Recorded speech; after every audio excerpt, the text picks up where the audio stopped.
Hello hi नमस्कार ମୁଁ ଆପଣଙ୍କ ଅତିଥି ମିଷ୍ଟର ଶଙ୍କର ସ୍ୱାମୀ ଆପଣମାନଙ୍କ କାକରା ନାଗି ଆମେ ମିଷ୍ଟର ଶଙ୍କରକୁ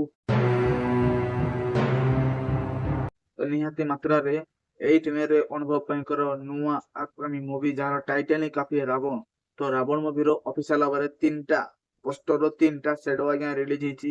ଗୋଟେ ମଧ୍ୟରୁ ଅନୁଭବ ଭାଇଙ୍କର ସେଡୋ ଅଲଗା ଟାଇପର ଲାଗୁଛି, ତାପରେ ଗୋଟେ ଲେଡିଜ ସେଡୋ ଅଛି, ତାପରେ ଆଉ ଗୋଟେ ମଧ୍ୟ ସେଇଭଳିଆ ଅଛି।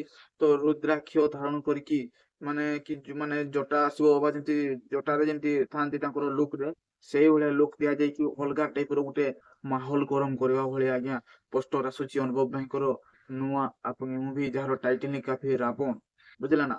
ତ ରାବଣ ମୁଭି ତରଫରୁ ବହୁତ ମାନେ ପୂର୍ବରୁ ତାଙ୍କର ଲୁକ୍ ଗୁଡା ସେମାନେ ମାନେ କି କହିବ ଡିଜାଇନ କରିକି ଆଜ୍ଞା ସବୁ କିଛି ପ୍ଲାନ ମୁତାବକ କରିକି ସବୁ କିଛି ଜିନିଷ ସେଟ୍ କରିକି ମାନେ ଆଣୁଛନ୍ତି ତାଙ୍କର ନୂଆ ଲୁକ୍ କୁ ଦର୍ଶକ ମାନଙ୍କ ପାଖକୁ ଭେଟି ଦେବା ପାଇଁ ଆଜ୍ଞା। ତ ଅଫିସିଆଲ ଭାବରେ 10th ମେ ରେ ଅଫିସିଆଲ ଭାବରେ ରାବଣ ମୁଭିର ତିନିଟା ଲୁକ୍ ଆଜ୍ଞା ରିଲିଜ ହେବା ପାଇଁ ଯାଉଛି।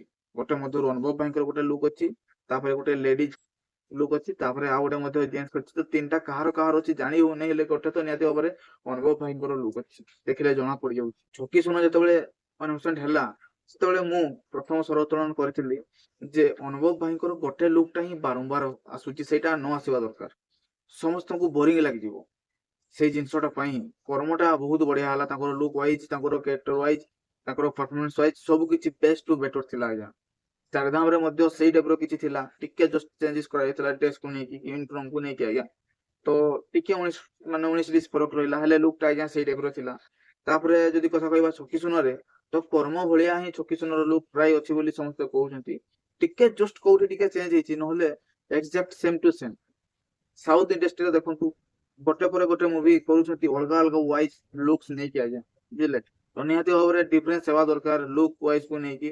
ତ ଏହି ଜିନିଷଟା ମେକର୍ସ ମାନେ ଭାରି ମଧ୍ୟମରେ, ବୁଝିଲେ, ଅନୁଧ୍ୟାନ କରିକି ମୁଭିରେ ଲୁକ୍ ଟାକୁ ଚେଞ୍ଜ କରିବାର ଆଜ୍ଞା ପୋଟେନସିଆଲ ରଖିବାର କ୍ଷମତା ରଖିକି ଆଜ୍ଞା ଲୁକ୍ ଟାକୁ ଚେଞ୍ଜ କରୁଛନ୍ତି। କେବଳ ଗୋଟିଏ ଲୁକ୍ ନାହିଁ ରାବଣରେ, ବୁଝିଲେ, ଚାରି ପାଞ୍ଚଟା ଆଜ୍ଞା ଲୁକ୍ ହେବା ପାଇଁ ଯାଉଛି। ସେଥିମଧ୍ୟରୁ ଗୋଟେ ଲୁକ୍ ଟା 10 ମେ ରେ ଆସିବ, ଆହୁରି ତିନିଟା ଚାରିଟା ଲୁକ୍ ଆସିବ ଅନୁଭବ ଭାଇଙ୍କର ରାବଣ ମୁଭିରେ। ତ ଭାବନ୍ତୁ କୋଉ ଭଳିଆ ମାହୋଲ ଗରମ କରିବ, କୋଉ ଭଳିଆ ସିନାରିଓ କ୍ରିଏଟ କରିବ ସେଇ ଟାଇମ ରେ ଆଜ୍ଞା। ସେଇ ଜିନିଷଟା ଏବେରୁ ଭାବିକି ଲୋମ ଗୁଡା ଆଜ୍ଞା ଟାଙ୍କୁରି ଉଠି ଯାଉଛି ବୁଝ ବଂଶରେ ଆଜ୍ଞା। ତ ଭାରି ଭରପୁର ସେ ମୁଁ ତ ଏକ୍ସାଇଟମେଣ୍ଟ ଅଛି, ଆପଣ ମାନେ ଅଛନ୍ତି ନା ନାହିଁ ପ୍ଲିଜ କମେଣ୍ଟ ମାଧ୍ୟମରେ ଜଣେଇଦେବେ। ରାବଣ ମୁଭିର ଅଫିସିଆଲ ଫାଷ୍ଟ ଲୁକ୍ ଦେଖିବା ପାଇଁ ଆପଣ ମାନେ କେତେ ଏକ୍ସାଇଟମେଣ୍ଟ ଅଛନ୍ତି ପ୍ଲିଜ କମେଣ୍ଟ ମାଧ୍ୟମରେ ଜଣେଇଦେବେ। ଗୋଟେ ଲୁକ୍ ଟା ତ ଆଜ୍ଞା ଭାରି ଭରପୁର ସେ ମାହୋଲ ଗରମ କରିଥିଲା। ଅଧିରାଜ ଦା ରାବଣ ଯୋଉ ଅନୁପମ କରୁଥିଲେ ସେଇ ଟାଇପର ଗୋଟେ ଲୁକ୍ ସେମାନେ ବନେଇକି ଡିଜାଇନ କରିକି ଆଜ୍ଞା ପୋଷ୍ଟ କରିଥିଲେ। ସେ ଲୁକ୍ ଟା ଭଲ ଲାଗିଥିଲା, ହେଲେ ତାଠୁ ବି ମାନେ ବେଷ୍ଟ ଟୁ ବେଟର ଲୁକ୍ ମତେ ଲାଗୁଛି ନୂଆ ଲୁକ୍ ଟା ଯୋଉ ଆସୁଛି ଅନୁଭବ ଭାଇଙ୍କର ସେଇଟା।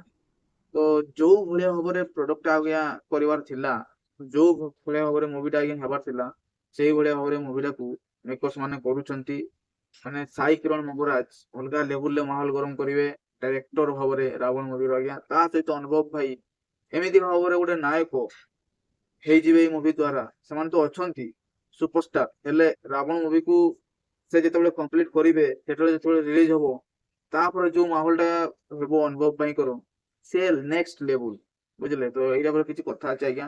ଫାଷ୍ଟ ଲୁକ୍ କୁ ଦେଖିବା ପାଇଁ ଆପଣ ମାନେ କେତେ ଏକ୍ସାଇଟେଡ୍ ଅଛନ୍ତି ପ୍ଲିଜ କମେଣ୍ଟ ମାଧ୍ୟମରେ ଜଣାଇକି ଭିଡିଓ ପୁରା ଲାଇକ୍ କରନ୍ତୁ, ଭିଡିଓ ପୁରା ଚ୍ୟାନେଲକୁ ସବସ୍କ୍ରାଇବ କରିଦେଇକି ପାଖରେ ଥିବା ନୋଟିଫିକେସନ ବେଲକୁ ମଧ୍ୟ ଅନ୍ କରିକି ଭିଡିଓ ପୁରା ଲାଇକ୍ କରନ୍ତୁ, ଭିଡିଓ ପୁରା ସେୟାର କରନ୍ତୁ। ତ टिल करें, बाय बाय, जय जगन्नाथ।